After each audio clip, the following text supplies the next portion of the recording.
We're here this morning in Washington, North Carolina with the mayor of Belhaven, Adam O'Neill, and Commissioner Hood Richardson from Beaufort County. They're walking to save the Belhaven Hospital, we believe. Tell us about your walk. Did you start out in Belhaven? Well, we're walking from Belhaven to Raleigh, and the purpose of it is to secure our certificate of need. It's the last hurdle we have in getting our hospital open. We've got the money to open the hospital. We've got the money for our eminent domain, and we need the certificate of need. The legislators are trying to help us, but we got the feeling that we may get looked over, so that's why we started this walk, to make sure that we stay in the legislators' consciousness.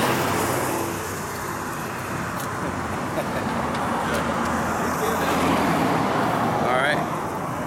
We're having some rough terrain here, but we're still walking.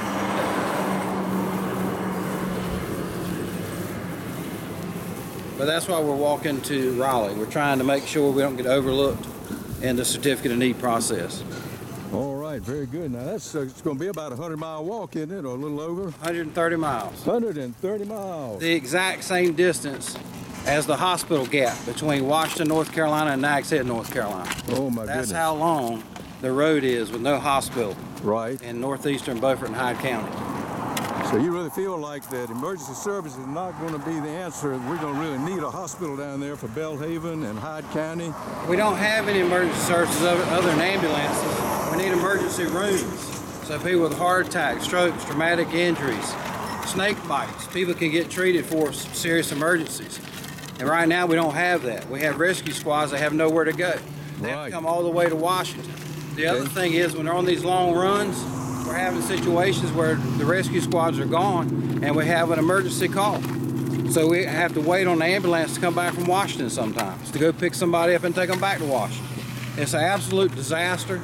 Vidant has been throwing money at Beaufort and Hyde County for rescue squads, and Beaufort and Hyde County have been taking the money and not putting their priority where it should be and opening the Belhaven Hospital back up. I know that Commissioner Richardson has made several efforts to try and get some help from Beaufort County itself to help the town of Belhaven.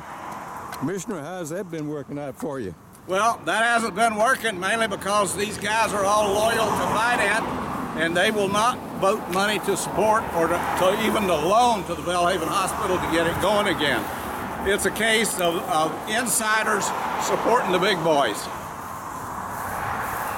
Well, you know, the Beaufort County Commissioners are also missing the point that we're talking about 55 high-paying jobs in Belhaven. We're talking about the future of the whole area down that way. Without a hospital, the future of that area economically is diminished. The economic impact of us not having our hospital open is $17 million a year.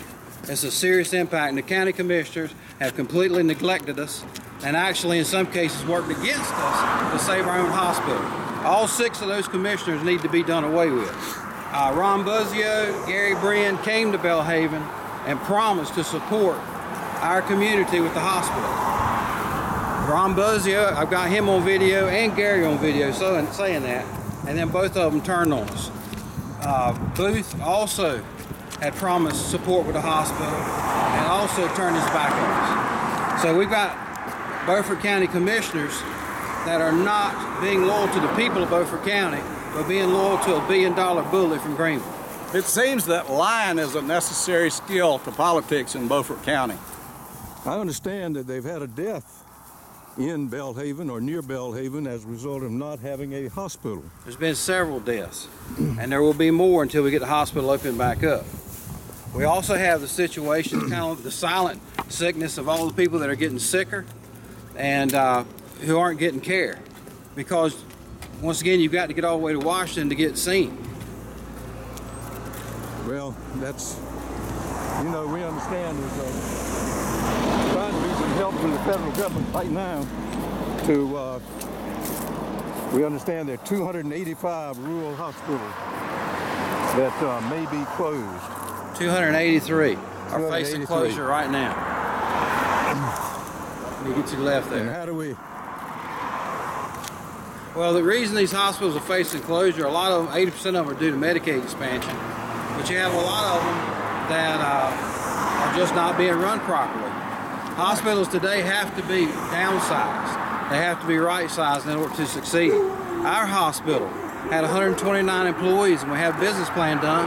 We found out we only needed 55. So we had over $2 million a year of payroll that we didn't need. Well, you certainly have done your homework. You fellas doing a wonderful thing here to try and save a much-needed hospital for the people in that part of Beaufort County and Hyde County. We certainly do not need people dying because they can't get medical attention. We thank you, and we just wish you the best of luck on your long hike to Raleigh. We'll see you later. Thank you. Thank you.